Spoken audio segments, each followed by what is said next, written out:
I'm 34 years old and I'd never owned anything worth more than $60 in my entire life. That's what I was thinking when I noticed the vinyl record wedged between a dusty mandolin and a cracked cassette player at Bennett's antique store. The label read John Coltrane Blue Train Original 1958 pressing. My pulse slammed against my chest as I calculated the possible value. My rough fingers brushed across the album sleeve, checking for marks. Mint condition. This could change everything. Cover rent for 4 months. Maybe repair my truck's engine. I glanced around the narrow store, making sure nobody else had spotted what I'd found. Excuse me, but I think I was looking at that first. The voice was calm, polished, expensive. I turned to see a woman in her early 40s, brunette hair pinned into a flawless twist, wearing a fitted charcoal blazer that probably cost more than my yearly grocery budget. Her green eyes carried a polite challenge.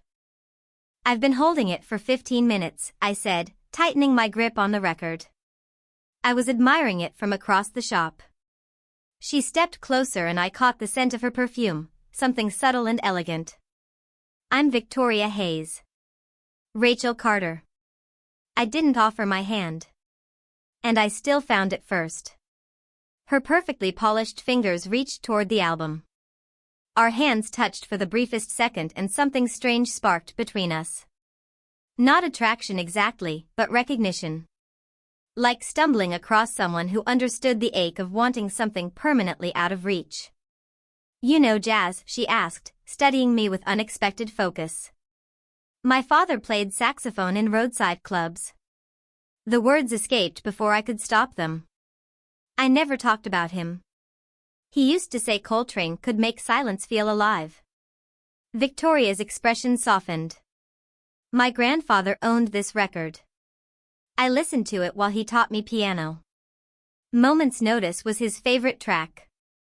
We stood there in the dusty store, both gripping opposite sides of the same album, neither ready to let go. The evening sunlight filtered through dirty windows, throwing amber streaks across her face. I'll make you a deal, she said finally.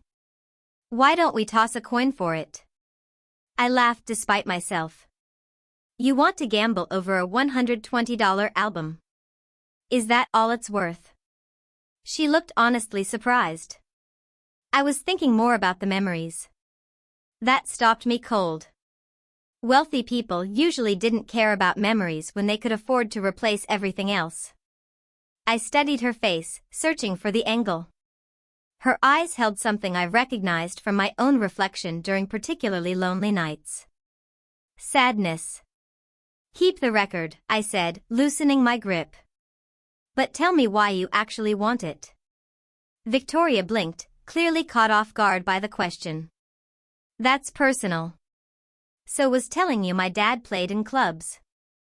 She fell quiet for a long moment, her fingers absent-mindedly tracing the album cover the same way mine had. I haven't listened to music in 4 years. Not since my grandfather passed away. This was the last album we played together before he got sick. The honesty in her voice landed like a blow to the ribs. Here I was thinking about overdue bills while she was trying to reconnect with someone she'd lost. Guilt burned hot in my throat. You know what? Let's split it. 30 each. That's not usually how shopping works. But she was smiling now.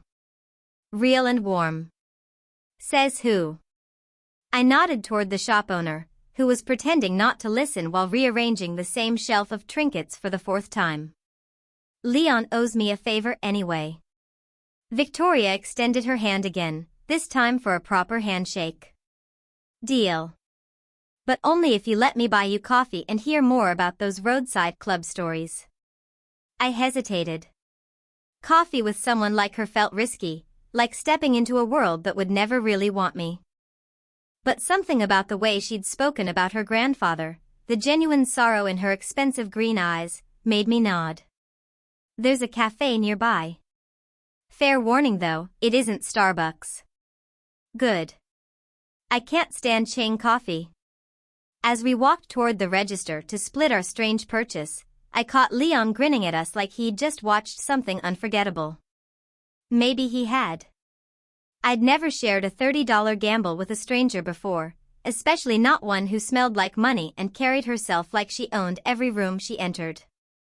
But as Victoria carefully slid the album into her leather purse, treating it like something priceless, I realized maybe I'd been wrong about rich people. Or maybe I'd only been wrong about her.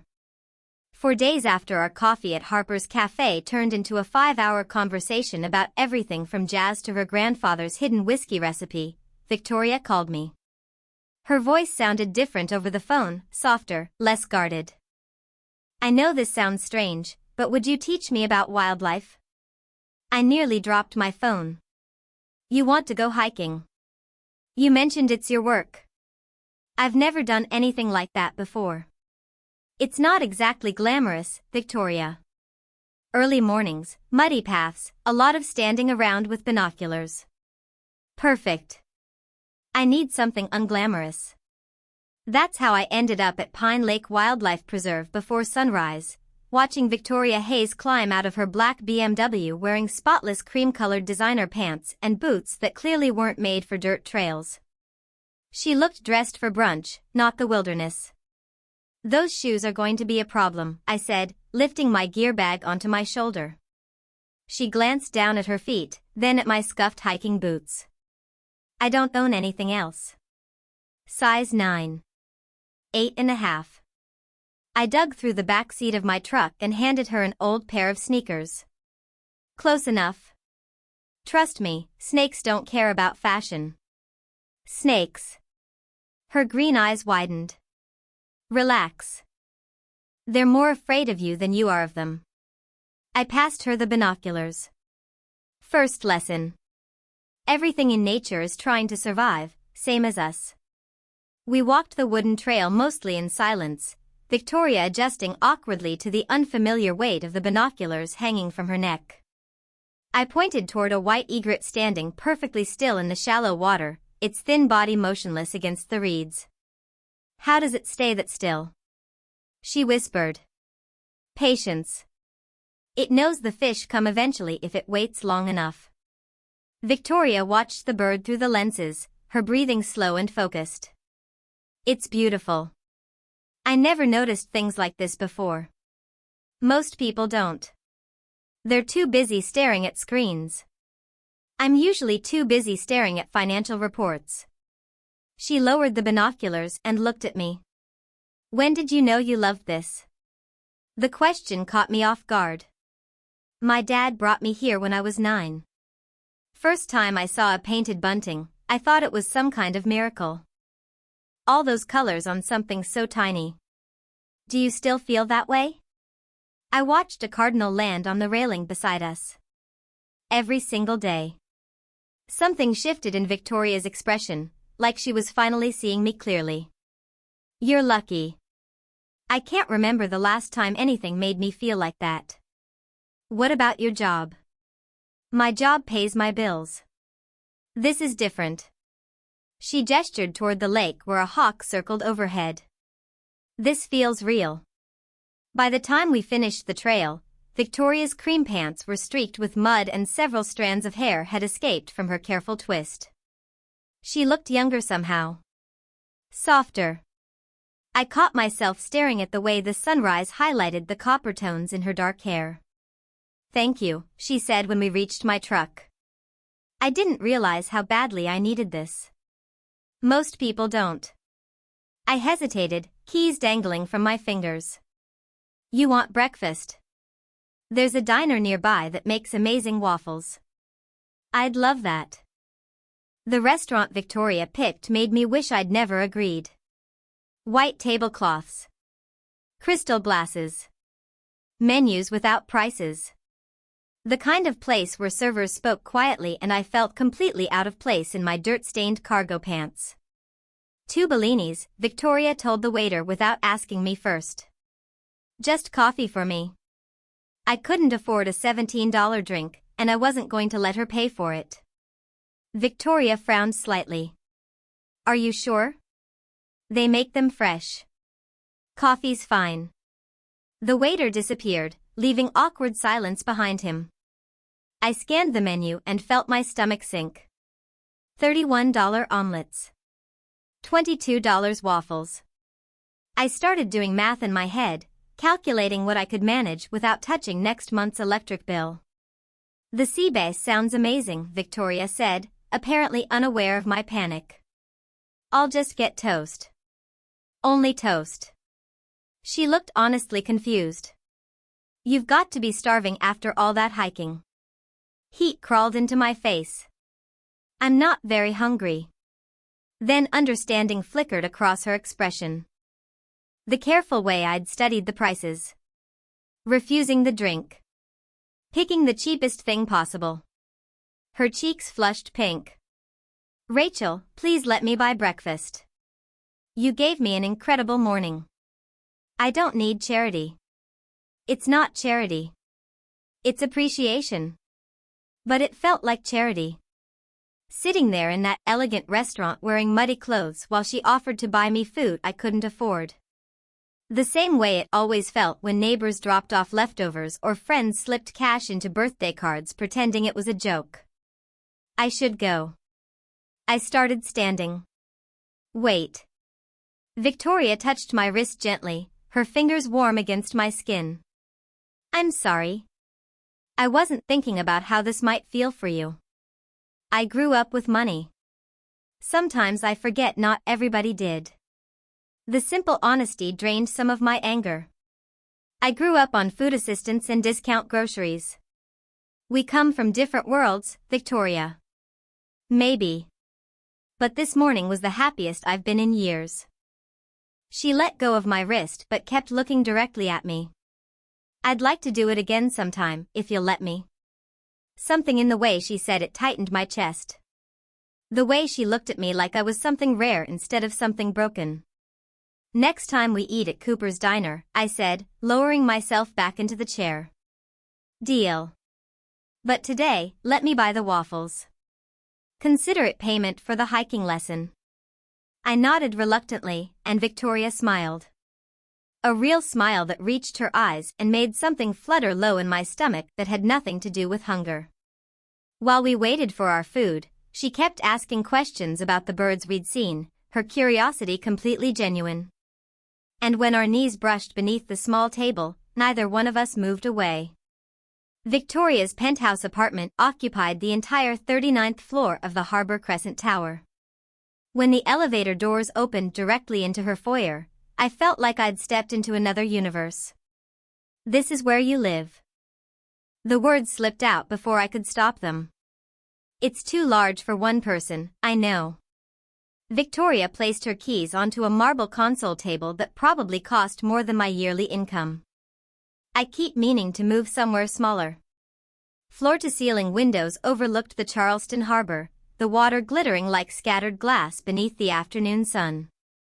Her furniture was all sharp lines and muted colors, the kind of polished minimalism I'd only ever seen in architecture magazines.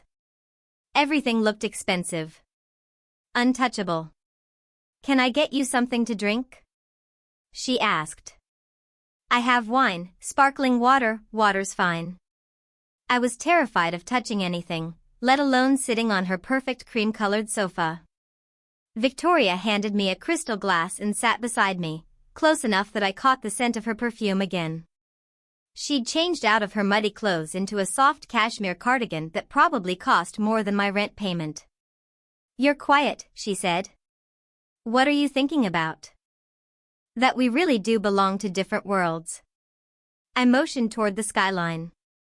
This place feels unreal. It's only an apartment. No, it isn't.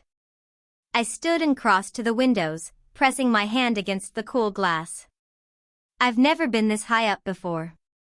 Everything looks tiny from here. Victoria joined me beside the window, her reflection pale against the glass. Sometimes I feel tiny up here too. Like I'm disconnected from anything real. Real like birds and muddy trails and shared records. Real like you. Something in her voice made me turn toward her. We were standing closer than I realized. Close enough to see the gold flecks hidden inside her green eyes. Close enough that when she lifted her hand to brush hair away from my face, her fingertips lingered against my cheek. Victoria, I know we're different, she whispered. But I can't stop thinking about you. Before I could answer, she leaned in and kissed me. Soft at first. Careful. Like she was waiting for permission. Then deeper when I didn't pull away. Her lips tasted faintly like wine, and her hand slid behind my neck, drawing me closer. When we finally separated, both breathing hard, reality crashed back over me. I should go. I stepped toward the elevator. But 4 days later, my phone rang from an unfamiliar number. Rachel, this is Daniel from Coastal Adventure Tours. I have 6 clients interested in private wildlife excursions. Somebody specifically recommended you. 6 clients. That was more money than I usually earned in nearly 3 weeks. Who recommended me? They preferred to stay anonymous, but they prepaid for all 6 tours. My stomach sank. Only one person knew my struggling business well enough and had money loose enough to do something like that. I called Victoria immediately. What exactly did you do? I don't know what you're talking about. But her voice had that overly careful tone people use when they're lying. The mystery bookings, Victoria. The ones that magically appeared after I mentioned financial problems. Silence stretched between us before she sighed softly. I thought I was helping. By turning me into a charity project. By throwing money at my life like it's some inconvenience you can solve. That's not what I was doing. Then what were you doing? Because from where I'm standing, it looks like you're trying to buy me. Buy you. Her voice sharpened. Is that honestly what you think? I think you're used to fixing everything with your bank account. But I'm not one of your projects, Victoria. I'm not some broken thing you can repair for entertainment. The words came out harsher than I'd intended. But 4 days of obsessing over that kiss had left me raw and confused. She made me feel things I wasn't prepared for. Made me want things I couldn't afford to want. I never said you were broken, she said quietly. You didn't need to. You just assumed I needed saving. Maybe I'm the one who needs saving. That stopped me cold. What? Maybe I arranged those tours because I wanted a reason to see you again. Maybe I'm exhausted from everyone around me wanting something from me, and you're the first person who doesn't. Her honesty hit hard, but I was too wounded and stubborn to back down. Well, congratulations. Now I'm just like everybody else, right? Taking your money and asking for more. Rachel, that's not what I meant. Isn't it? You kiss me, then immediately start trying to fix my life. What's next, Victoria? You gonna offer to pay my rent too? Would that really be so awful? Yes. Because then every time you touched me, every time you looked at me, I'd wonder whether I was earning it somehow. I'd wonder whether I was just another expensive thing you decided to collect. The silence afterward felt dangerous. I could hear her breathing through the phone. Could picture her standing in that spotless penthouse surrounded by all her perfect things. I understand, she said finally, her voice distant and cool again. The same voice she'd used in the antique store before we'd started talking like real people. Do you? Because I don't think you see anything beyond your guilt about having money. And I don't think you see anything beyond your pride. My pride is all I've got left, Victoria. That's the saddest thing I've ever heard. The line disconnected, leaving me staring at my phone in the cramped silence of my apartment. Outside, traffic drifted down Willow Avenue, and somewhere nearby, a mockingbird ran through its collection of stolen melodies. I'd just destroyed the best thing that had happened to me in years because I was too frightened and stubborn to let somebody care about me. But caring always came with strings attached. And I'd learned a long time ago that strings eventually turned into chains. My phone buzzed with a text message. The tour bookings are real clients who found you through reviews. I didn't pay anyone. But you're right about one thing. We do live in different worlds. I stared at the message until the screen dimmed, reflecting my own face back at me like an accusation. Maybe she was right. Maybe my pride really was all I had left. And maybe that wasn't enough anymore. 2 weeks of silence stretched between Victoria and me like a bruise that refused to fade. I buried myself in work, guiding tour groups through the preserve and pretending my chest didn't tighten every time I spotted a white egret. Those birds reminded me of her now. The way she'd stared at them with pure wonder. I was organizing my equipment in the parking lot one afternoon when a black BMW rolled to a stop nearby. My heart jumped until I realized Victoria wasn't driving. A man in his late 40s climbed out, broad-shouldered with silver threaded through his dark hair and warm brown eyes. "You must be Rachel Carter," he said, offering his hand. "I'm Ethan Brooks." The name meant nothing until he smiled and I caught something painfully familiar in the expression. Victoria's brother. Ex-husband, actually. But we're still close after the divorce. She talks about you constantly. Heat crept into my cheeks. I seriously doubt that. She's miserable. Barely eating. Cancelled 2 major conferences. Yesterday I caught her sitting outside Cooper's diner for almost an hour. My throat tightened. Why are you telling me this? Because I've never seen her care about anyone the way she cares about you. And because I think you're both too stubborn to fix this yourselves. Ethan leaned against his car, studying me with the same sharp attention Victoria had shown the first day we met. She told me about the fight. About the tours. Then you know she tried to buy me. Did she? Or did you assume the worst because you've spent your whole life expecting disappointment? The question landed too close to the truth. You don't know anything about me. I know you're scared. I know what it feels like to believe you don't deserve good things. I grew up broke too, Rachel. Discount clothes, overdue bills, all of it. I stared at him, reassessing everything. He wore expensive shoes and drove a luxury car, but something in his voice still carried traces of old hunger. Victoria changed my life, he continued. Not with money, though she's helped there too. She saw value in me before I could see it in myself. That's different. We were married 4 years. Best friends for 18. I know her heart, Rachel. She's not trying to rescue you or own you.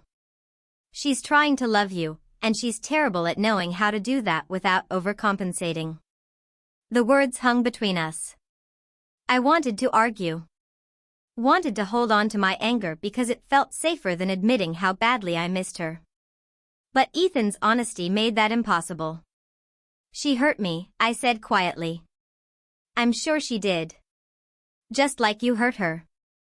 That evening, I found myself walking along the marina where Victoria and I had shared our first real conversation. The sunset stretched across Charleston Harbor in shades of orange and rose gold. I'd been coming there almost every night since our argument, trying to untangle the mess of feelings inside my chest. I wasn't surprised when I spotted her standing at the end of the pier. But my breath still caught. She stood with her back toward me, dark hair loose around her shoulders, wearing jeans and a simple gray sweater instead of her usual polished armor. Ethan said you've been looking for me, I said softly as I approached. She turned, and the shadows beneath her eyes made something ache inside me. He had no right to interfere. Maybe not. But he cares about you. He cares about you too. I managed a weak smile. Spent nearly half an hour explaining why I was wrong about the tour bookings. Victoria's shoulders loosened slightly. You weren't completely wrong. I did want to help. I just didn't think about how it would feel from your side. And I was too stubborn to consider maybe you were just trying to be kind. We stood there in the fading sunlight, the distance between us feeling enormous. I've never been poor, Victoria admitted finally. My parents had money. My grandparents had money. I went to elite schools where everyone assumed I belonged there. I don't know what it's like to choose between groceries and rent. And I've never been rich. Never owned anything that wasn't secondhand or falling apart. Never trusted good things enough to believe they'd stay. She stepped closer, close enough that I could smell her perfume again beneath the salt air. I wish I understood better. I wish I wasn't so defensive about it. Your father, she said quietly. The musician. When did he die? The question caught me off guard. When I was 17. Heart failure. Probably from too much whiskey and too little hope. And your mother? Cancer. 4 years later. Couldn't afford treatment until it was already too late. Victoria's eyes filled with tears. I'm sorry. Why? None of that was your fault. Because you learned early that loving people means losing them. And I learned money could solve almost anything. No wonder we're both terrified. She reached for my hand carefully, her fingertips brushing mine. I don't want to rescue you, Rachel. I want to know you. Every part of you. Even the guarded parts. Even the angry parts. Even when I'm impossible. Especially then. The smile that spread across her face was soft and real, nothing like the polished perfection she usually wore around other people. Before I could second-guess myself, I stepped forward and kissed her. This time there was no hesitation. No testing boundaries. Just the relief of finding each other again after too many nights spent missing what we'd almost destroyed. When we finally pulled apart, both breathing hard, Victoria rested her forehead against mine. I missed you, she whispered. I missed you too. The words felt like surrender. But not the kind that leaves you defeated.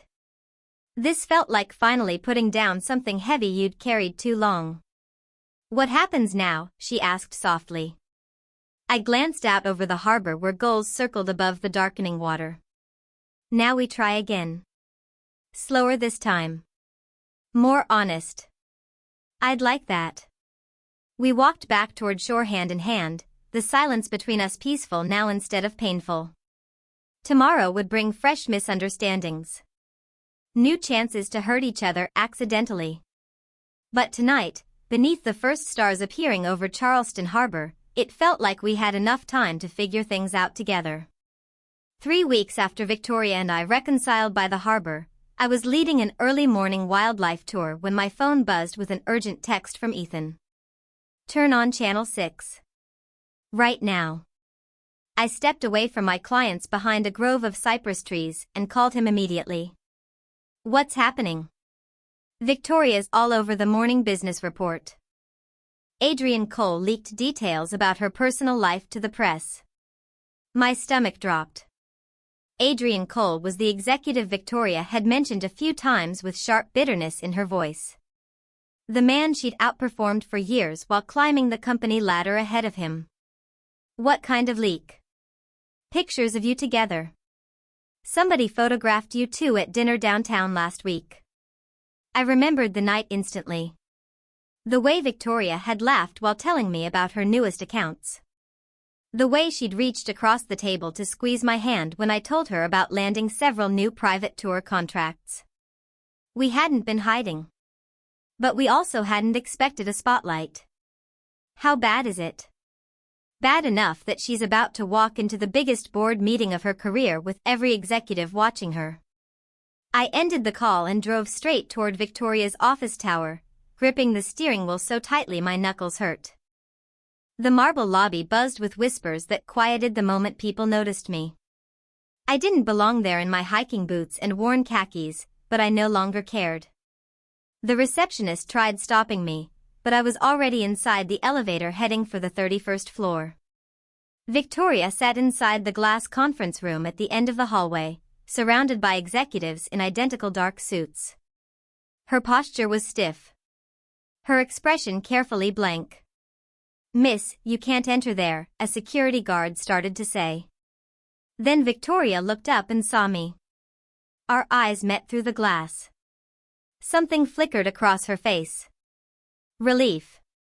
She stood abruptly, interrupting Adrienne mid-sentence. Gentlemen, before we continue, there's something personal I'd like to address. The room fell silent. Adrian's smug expression faded as he realized whatever strategy he'd planned was slipping away from him. As some of you may have heard, there are rumors circulating regarding my private life. Victoria's voice remained steady despite the slight tremor in her hands. So rather than allow speculation to distract from company business, I'll be direct. I'm in a relationship with Rachel Carter. She's a wildlife guide and small business owner here in Charleston. She glanced toward me through the glass. She's also a woman. The silence afterward felt electric. Adrian leaned forward slowly. Victoria, surely you understand how this could affect client relationships and company values. Which values exactly, Adrian? She asked calmly. Integrity. Honesty. Authenticity. Because those are qualities I've brought to every account I've managed. An older man seated at the head of the table cleared his throat. Miss Hayes, your personal life is your own concern. What interests us is whether your focus on this promotion remains intact. My focus has never been stronger. If anything, being with someone who challenges me to be more honest has made me a better leader. Through the glass, I watched something shift inside her. The polished executive mask disappeared, replaced by someone completely fearless. I've brought in $38 million in new revenue over the last fiscal year. I've expanded 3 regional markets and managed our most demanding clients successfully. If anyone wants to question my qualifications because of who I love, that says more about this company than it does about me. The CEO studied her silently before glancing around the room. Does anyone here have concerns regarding Victoria Hayes' performance record? Silence. Then he opened a folder resting on the table. Effective immediately, Victoria Hayes is promoted to Senior Regional Director overseeing Southeast operations, including Charleston, Savannah, and Jacksonville. The color drained from Adrian's face. Sir, surely recent revelations deserve additional discussion. The only revelation today, the CEO interrupted coolly, is that we have an executive willing to be authentic while consistently delivering exceptional results. That's leadership. The meeting dissolved quickly after that. Executives filtered out while carefully avoiding Adrian, whose attempt at sabotage had collapsed spectacularly. Victoria emerged from the conference room looking stunned, her perfectly styled hair slightly disheveled. You came, she whispered. Ethan called. I figured you might need backup. I thought I was going to lose everything. Instead you got promoted. She laughed shakily. I came out to an entire boardroom and somehow got promoted. People openly stared as we stood there in the hallway, but Victoria seemed beyond caring now. She stepped closer and took my hand. I was terrified, she admitted quietly. Not of losing the promotion. Of losing you. You just stood up to 15 executives at once, I said. I'd say you're doing pretty well. Before I could say anything else, she kissed me right there in the hallway in front of employees, assistants, and anyone else watching. Soft. Brief. Completely real. When we separated, I spotted Ethan stepping off the elevator grinning like he'd won the lottery. Congratulations, he said, pulling Victoria into a hug. Your timing was incredible. My timing was horrifying. Sometimes that's the same thing, I said. That evening Victoria insisted we celebrate at Cooper's Diner, the same place we'd shared our first real breakfast together. She looked absurdly beautiful sitting across from me in an expensive navy suit inside the cracked vinyl booth. So what happens now? I asked, stealing fries from her plate. Now I get a corner office with an actual view. Now I supervise 3 regional markets instead of 1. Now I can finally afford every vintage record in Charleston. And us. Her expression softened. Now nobody has to pretend not to know about us anymore. No more hiding. No more careful appearances. I thought about the stairs in her office building. The whispers. The judgment. Dating Victoria Hayes publicly meant becoming visible in ways I'd never imagined. As long as you don't expect me to wear designer dresses at corporate parties. Deal. But only if you stop expecting me to wake up at sunrise every weekend for birdwatching. We'll negotiate. She reached across the table and intertwined her fingers with mine. I love you, Rachel Carter. The words hit like a physical force. I'd felt them growing between us for weeks, but hearing them aloud made everything suddenly terrifyingly real. I love you too. Outside the diner windows, Charleston glowed beneath the evening lights. And for the first time in my life, the future didn't feel frightening. It felt possible. The beach house belonged to Ethan's construction company, an aging rental property he'd planned to renovate for months. When Victoria suggested we spend our first weekend there together, away from the city and curious eyes, I'd expected something simple. I hadn't expected something that felt magical. It's beautiful, Victoria said softly, standing on the wide wooden porch while waves crashed beyond the dunes.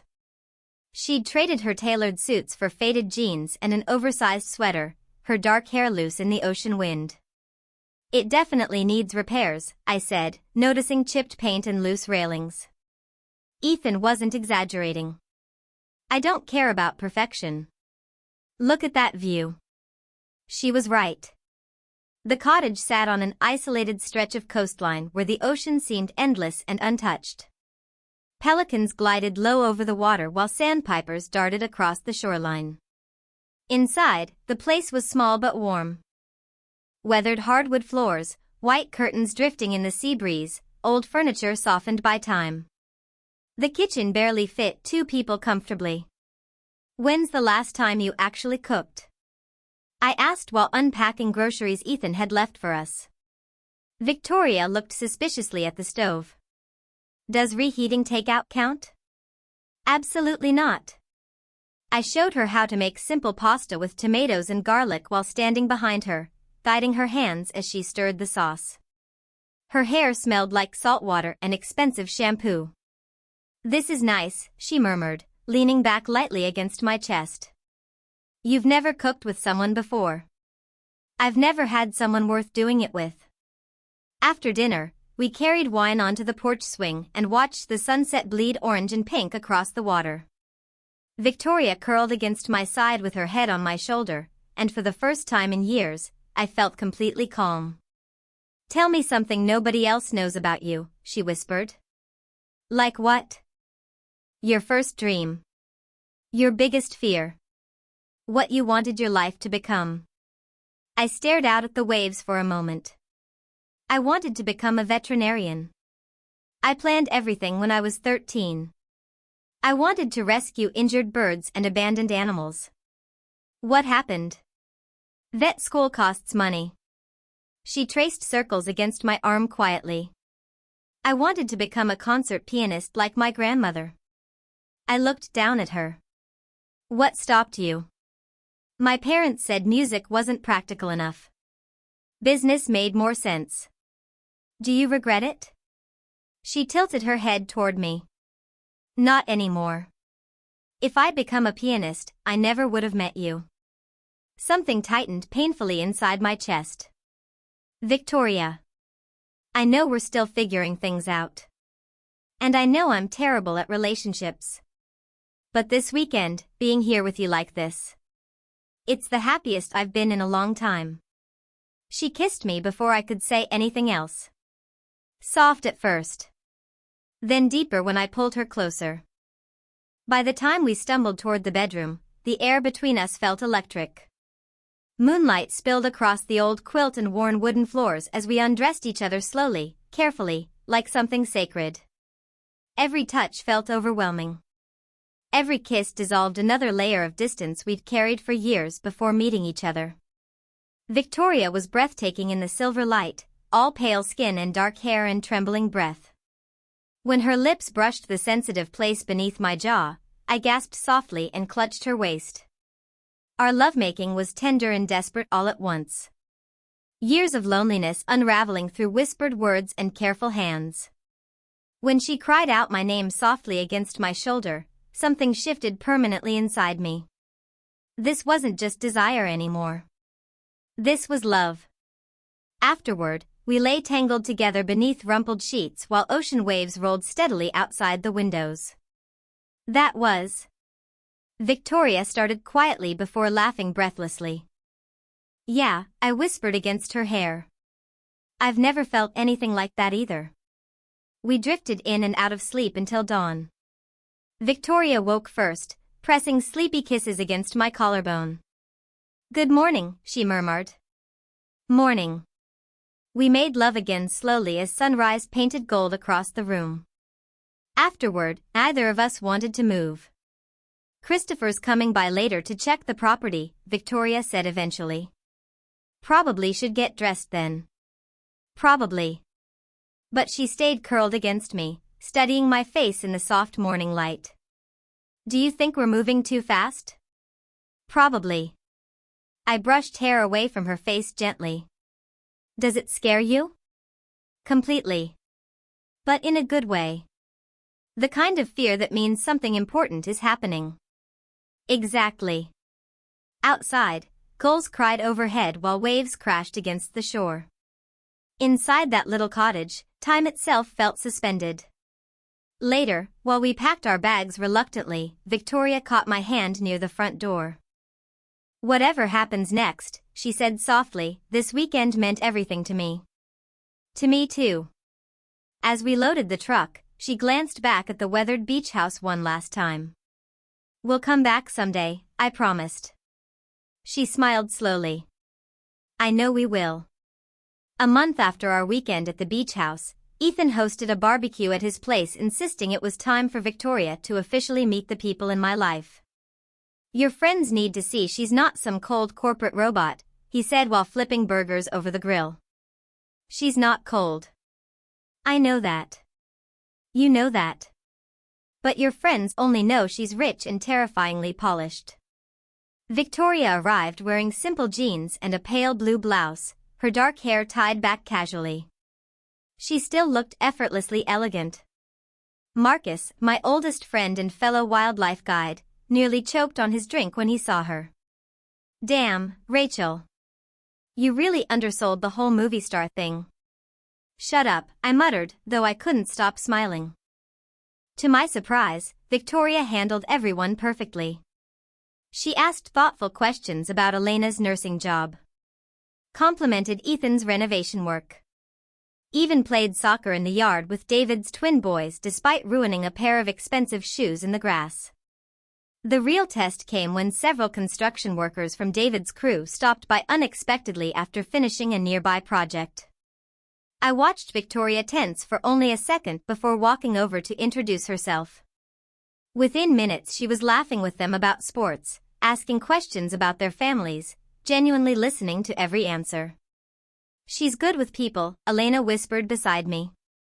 Better than I expected. You expected her to be snobbish. I expected her to feel less real. I watched Victoria laugh at something one of the workers said, her whole face lighting up. Instead of looking powerful or intimidating, she simply looked happy. And completely beautiful. I think I'm falling harder than I planned to, I admitted quietly. Elena bumped her shoulder against mine. Good. You deserve somebody who looks at you the way she does. Later that evening, Ethan pulled me aside while Victoria helped stack empty plates near the patio. I've got something for you. He handed me a business card. It belonged to a major waterfront development company downtown. They're building a new marina and wildlife sanctuary.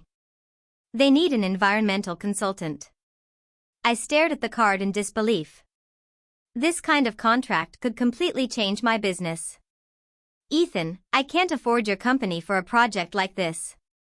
You're not hiring us. We're recommending you. My stomach tightened instantly. Victoria arranged this. She mentioned your name when the project came up naturally. That's all. The old defensive anger started rising in my chest, but Ethan held up his hand. Before you spiral, listen carefully. She didn't buy you anything. She opened a door. You still have to earn the job yourself. But they know me because of her. They know you exist because of her. Big difference. I looked across the yard toward Victoria. She was wiping barbecue sauce off her wrist while laughing with Elena's children. She caught me staring and smiled that private soft smile she reserved only for me. I'm scared, I admitted quietly. Of what? Depending on her too much. Losing myself inside everything she can offer. Then don't lose yourself, Ethan said simply. But stop assuming love always comes with bad intentions. That night while Victoria drove us home, I pulled the business card from my pocket. Ethan gave me this. She glanced at it briefly at a stoplight. You'd be incredible for that project. He said you recommended me. She was quiet for a moment. I mentioned your business when they said they needed someone experienced with coastal wildlife. That's all. And if I get the contract? You'll get it because you're qualified. Her honesty dissolved the last bit of fear I'd been carrying. This wasn't charity. This was partnership. Opening doors for each other. Believing in each other. Thank you, I said softly. For what? For seeing something in me worth recommending. Victoria parked outside my apartment and turned toward me, her expression serious in the dim light. I love you, Rachel Carter. All of you. Your stubbornness, your pride, your independence. I'm not trying to change you. I'm trying to build something with you.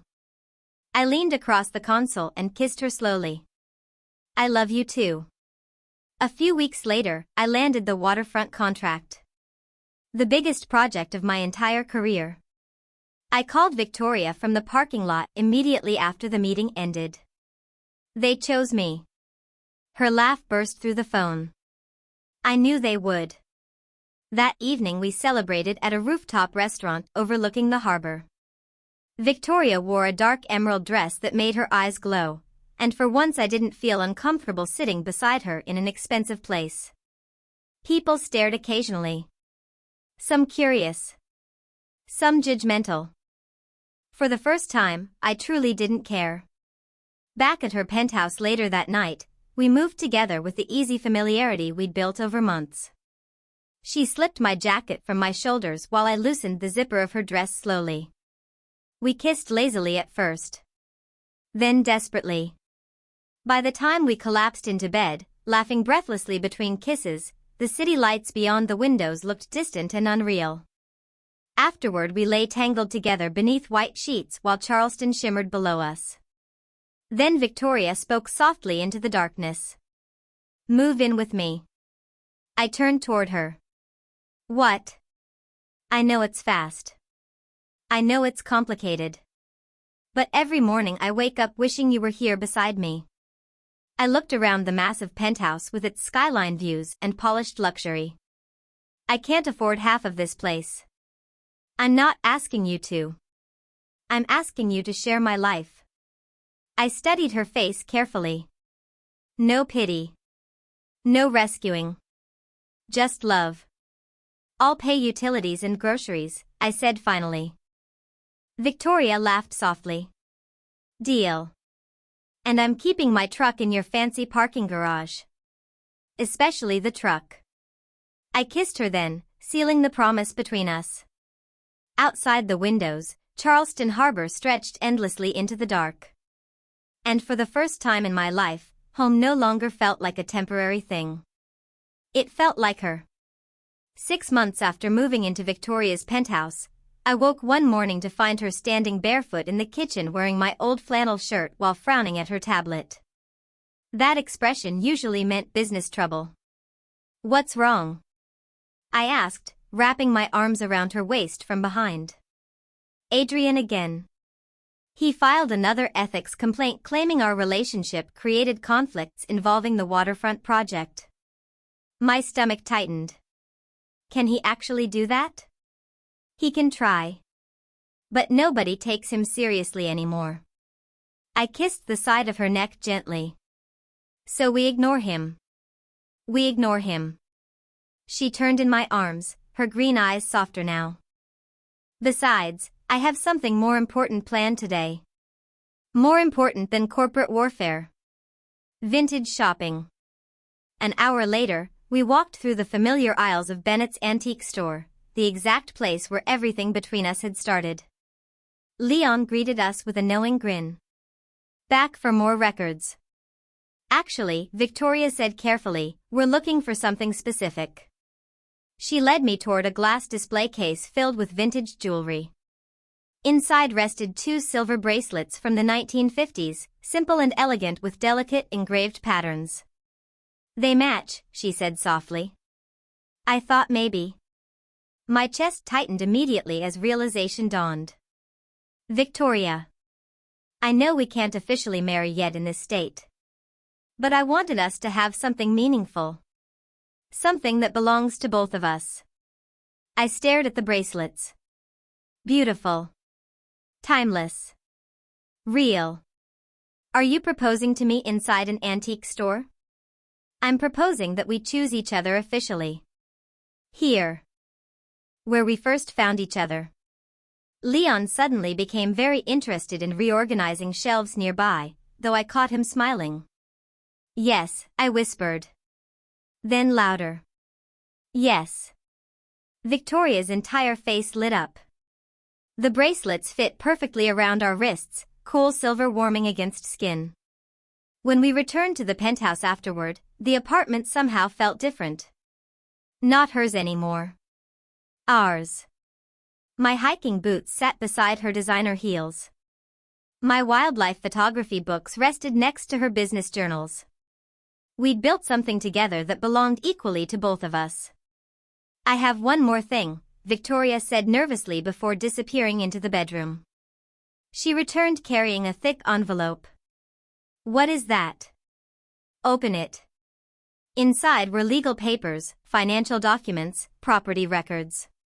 One phrase repeated over and over across nearly every page. Joint ownership. My breath caught. Victoria. What did you do? I added your name to everything. The penthouse. My investments. My savings accounts. If anything happens to me someday, half of everything I own belongs to you. I stared at her in disbelief. I can't accept this. It's not charity. It's commitment. This is millions of dollars. This is my life. And I want you to share it. Her hands trembled slightly as she sat beside me. I don't want us divided into rich and poor forever. I want us to be partners in everything. Emotion closed painfully around my throat. What if your family objects? Your company. Then they'll deal with it. I looked back down at the documents. At my name beside hers. Rachel Carter Hayes. We'd never discussed names before. But somehow seeing it written there felt unexpectedly right. I love you, I whispered. The words suddenly felt too small for everything she was giving me. Victoria smiled softly. I love you too. That evening we stood together on the balcony watching the sunset spread gold across Charleston Harbor. The salty ocean air mixed with city lights below us while seabirds wheeled across the darkening sky. Do you ever miss your old life? Victoria asked quietly. The simpler parts sometimes. Do you miss being alone? Never. She tightened her arms around my waist. I still miss the excitement of waiting for your phone calls sometimes. I laughed softly. I'll always call. We stood there comfortably silent while the city glowed beneath us. A year earlier I'd been counting crumpled bills inside a dusty antique shop hoping I could survive another month. Now I stood on a penthouse balcony beside the woman I loved, wearing a silver bracelet that promised forever. Look, Victoria whispered suddenly. A formation of pelicans glided past the building, wings moving together perfectly against the fading sky. They mate for life, I said softly while watching them disappear toward the coastline. Smart birds. The smartest. I turned toward her. This woman who had changed my entire world without ever asking me to become someone else. Her green eyes reflected the last light of sunset, and her smile carried every promise we'd made together. "What are you thinking?" she asked. "That we're like those birds. Somehow we found each other against impossible odds. And now we're flying together." She kissed me slowly beneath the first stars appearing above the harbor. Tomorrow would still bring challenges. People like Adrian would continue whispering. The world would continue judging us. But none of it mattered anymore. We had each other. We had our home, our work, our friends who'd become family. We had matching bracelets, shared dreams, and the kind of love that made everything else feel survivable. As we stepped back inside together, our silver bracelets touched softly against each other. A quiet little sound. Like a promise finally kept. "No regrets," Victoria whispered. I thought about every painful thing that had carried us here. The poverty. The fear. The loneliness. The stubborn pride. All of it had led me to this balcony, this city, this woman. The woman who taught me that love doesn't rescue you. It simply meets you where you already are. None at all.